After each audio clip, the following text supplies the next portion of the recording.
안녕하세요. 전청입니다. 최근 CNBC에서요. 은퇴 자금 100만 불로 얼마나 생활할 수 있을지를 각 주별로 한번 조사를 해봤다라고 하네요.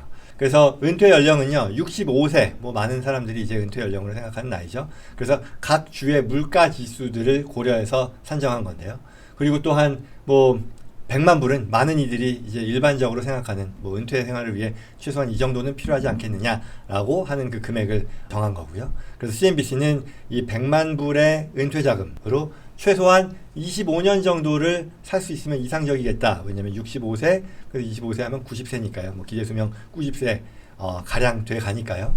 그렇게 산정을 했는데 결과를 살펴보니까요. 결과적으로 가장 오랜 은퇴 생활을 보낼 수 있는 주는요.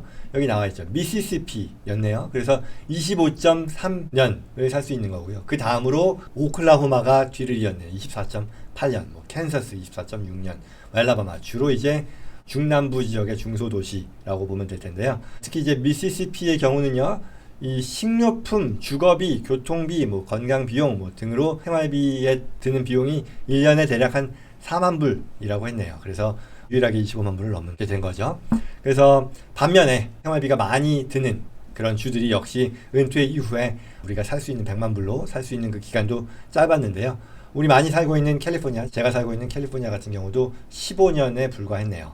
그래서 1년 생활비로 대략 한 6만 6천 불 정도는 은퇴 생활을 하는 데 있어서 필요한데 25년을 기준으로 놓고 보면 기존의 100만 불 뿐만 아니라 추가로 66만 불이 더 필요하겠다라고 보도가 됐습니다.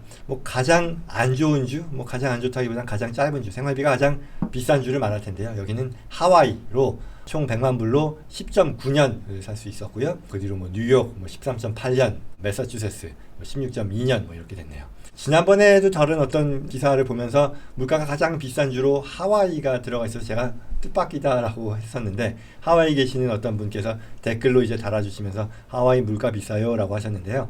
그게 정말 아닌 것 같아요. 그러니까 하와이가 정말 생활비가 많이 비싼 곳이네요. 은퇴자들이 하와이의 경우는요. 1년에 최소 9만 불, 9만 1,000불 이상 필요하다라고 해서요. 미시시피에 비해 거의 2배가 넘는 그 생활비가 필요하다라고 했다네요. 그래서 또 25년을 살기 위해서는 100만 불 플러스 130만 불 정도가 필요했다라고 합니다. 한편 CNBC는요. 현재 65세 이상인 이 분들의 은퇴 계좌의 평균 적립 금액이 42만 불이라서 100만 불에 훨씬 못 미치는 그런 상황이라고 하고요. 지금 이 직장 다니는 분들의 경우는 은퇴 자금 100만 불을 만들려면 이 401k 같은 것들을 활용했을 때 평균 급여 기준으로 보면 최소 40년 이상의 기간이 필요하다라고 하네요. 그렇게 오래 걸리냐 싶긴 한데요. 어쨌거나 전문가들은요, 이 시작이 중요하다. 그렇죠. 젊을 때부터 이런 이 연금 투자, 그러니까 은퇴 계좌에 대한 투자를 적극적으로 하면 은퇴 연령에 충분한 돈을 확보할 수 있을 거다라고 조언했습니다. 이 최근 글로벌 IT 업계에서요, 화제인 기술이 있습니다. 인공지능으로 구현한 대화형 챗봇인데요. 이름하여 챗 GPT라고 하는 겁니다. 이 오픈 AI라고 하는 개발사가 개발을 했어요. 여기에 창업자로 참여한 게 유명한 이 테슬라의 일론 머스크도 있고요. 또 Y 컴비네이터라고 하는 실리콘밸리의 인큐베이팅 업체가 있어요. 여기에 이 창업자도 참여를 했었죠. 당초에는 이거를 연구소 형태로 설립을 했었는데 그 뒤에 말하자면 인공지능 기술로 인류에 기여한다라고 해서 자기 회사뿐만 아니라 다른 외부 업체, 기관이 다 똑같이 발전시키는 데 참여할 수 있도록 했다라는 거죠. 그래서 오픈 AI 였을 텐데 아무튼 이렇게 설립됐던 회사가요. 여러 괄목할 만한 성과를 보여주고 있다라는 거죠. 그래서 최신 내용으로 이제 챗 GPT라는 게 나왔는데 최근이에요. 지난달 처음에 이제 대중에 공개가 됐어요. 근데 공개가 되자마자 일주일 사이에 사용자 수가 100만 명을 넘어섰고 지금은 아마 그보다 훨씬 더 많을 것 같은데 이에 대해서 IT 전문가들도 아주 앞다퉈 호평을 내놓고 있다는 거죠. 말하자면 이 구글과 같은 서치 엔진으로서 기능을 하는 거거든요. 이 챗 GPT가요. 이 GPT는 이 Generated Pre-trained Transformer의 약자인데요. 그래서 오죽하면 이와 같은 챗 GPT의 등장을 두고 이 유명한 영국 일간지에서는요. Google is done 이라는 어떤 도발적인 기사로 IT 업계의 어떤 대격변을 예고하기도 했습니다. 저도 이제 이거를 기사로만 접했었다가 그냥 신기하네 정도였었는데 최근에 마침 엊그저께 저희 애하고 이 얘기를 하게 됐어요. 그래서 이거 아냐고 아빠 아냐고 하길래 나도 뭔지는 아는데 아직 안 봤다 하고서는 제가 직접 들어가서 해봤죠. 어제 해봤는데 정말 대단하더라고요. 뭐 저 같은 경우는 이제 이 업무 관련해서 뭐 서치를 많이 하잖아요. 그랬을 때 주로 이 법률 데이터베이스라던가 뭐 유료죠. 그리고 아니면 업계 플랫폼을 많이 쓰는데 뭐 예를 들어서 전문적인 질문 제가 이번에 집어넣었던 게 뭐 부동산 변호사가 real estate attorney가 세법상 부동산 전문가 real estate professional로 인정을 받아서 혜택을 누릴 수 있냐 요 질문을 하는 거였어요. 나름 굉장히 테크니컬한 그런 분석이 필요한 내용인데 여기에 혹시나 하고 했더니만 관련 내용들을 주르륵 대화형으로 다 보여주더라고요. 그래서 와 대단하다. 뭐 여러분들도 충분히 이 관심 갖고 들어가 보시면 될 것 같아요. 웹사이트 여기 지금 주소 나와 있는 걸로 들어가시면 될 텐데요. 그래서 이 워싱턴 포스트에 따르면 최근에 이 GPT로 인해 미국 고등학생이나 이 대학생들 중에 이 보고서를 만들거나 이 문제풀이를 하는 데 있어서 이 챗 GPT를 활용하는 경우가 늘고 있다라고 하더라고요. 그래서 한 학생 같은 경우는 컴퓨터공학을 전공하는데 이 코딩 문제를 풀어달라라고 했더니 답을 AI가 줬다는 거고요. 그리고 또 실제 어떤 코딩 작업을 한 거에 대해서 에러를 찾아달라고 하면 그것도 찾아준다라고 하니까요. 뭐 어마어마한 거죠. 그래서 이렇게 이 챗 GPT가 빠르게 확산되면서 기존의 검색 엔진을 대체할 것이다라는 그런 얘기도 나오고 있는데요. 그러자 이제 뭐 아시다시피 세계 최대의 검색 엔진 거의 뭐 평정했잖아요. 이 구글도 이 챗 GPT를 심각한 위기로 보고 이 CEO가 코드 레드를 발령했다라고 하네요.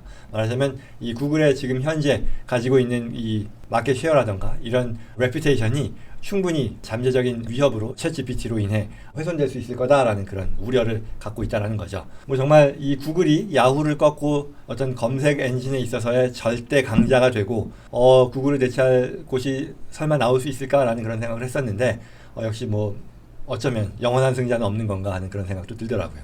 또는 뭐 한편 이런 생각도 해봤습니다. 실제로 이게 이렇게까지 편리해지면 뭐 단점 또는 뭐 안 좋은 건 없는 거냐라는 그런 생각인 거죠.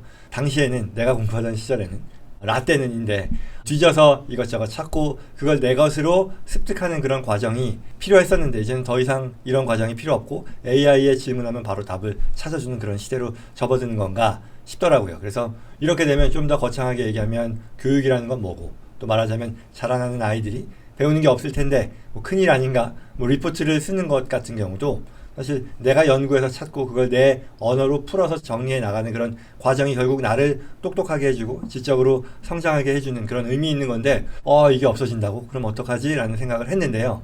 그러다가 또 다른 한편으로는 한 1분쯤 지나고 나니까 다른 생각도 들더라고요. 어떻게 보면 교육이라는 것들이 그만큼 또 의미가 없었던 게 아닌가라는 생각인 거죠. 좀 과격하긴 하지만 그동안 우리가 학교 교육에 쓴 시간들이 그만큼 생산적이지는 않았던 것 아닌가라는 거죠. 더 이상 필요 없는 거니까요. 그 시간은 다른 생산적인 일에 또한 쓸 수 있는 것 아닌가라는 그런 생각도 하는 거죠. 뭐 그렇잖아요. 우리가 사실 과거에 돌이켜보면 암기하느라 뭐 기억하느라 이런저런 것들을 배우느라 보낸 시간들이요. 지금 돌이켜보면 거의 전부 기억나지 않는 것들 투성인데 이게 과연 정말 의미 있는 시간들이었었는지 생산적인 시간이었는지를 우리가 반성해 볼 수 있다라는 거죠. 뭐 굳이 뭐 생산적이다 아니면 아니다를 따지기 전에 그렇게 고생하면서 우리가 보낸 시간이 굳이 말하자면 사람들을 고생시키려고 존재하는 게 아니었을 텐데 앞으로는 뭐 말하자면 다음 세대는 그런 데 시간 쓰지 않아도 되는 거니까 뭐 좋은 거 아닌가 뭐 이런 생각도 하게 되더라고요. 뭐 쉽지 않은 그런 주제겠죠. 뭐 여러분들 어떻게 생각하시는지 궁금합니다. 아무튼 뭐 작지만 어마어마한 경험을 저도 한 거였었고요. 앞으로 어떻게 될지 궁금하더라고요. 여러분들도 꼭 한번 테스트 해보세요. 굉장히 재밌고 놀라실 겁니다. 더 중요한 거는요. 지금 나온 이 챗 GPT 버전은요. 정해진 이 데이터베이스만 활용하고 있다는 거죠. 그러니까 인터넷에 액세스가 돼서 계속해서 자료가 확대 생산되고 있는 상황이 아니라는 거니까 만약에 이제 이후에 이게 또 오픈으로 가서 이 데이터베이스 양이 계속해서 늘어난다라고 하면 뭐 어마어마한 그 성능의 발전, 그 기능의 발전이라는 게 예상된다라고 하겠죠. 아무튼 꼭 해보십시오. 정말 대단합니다.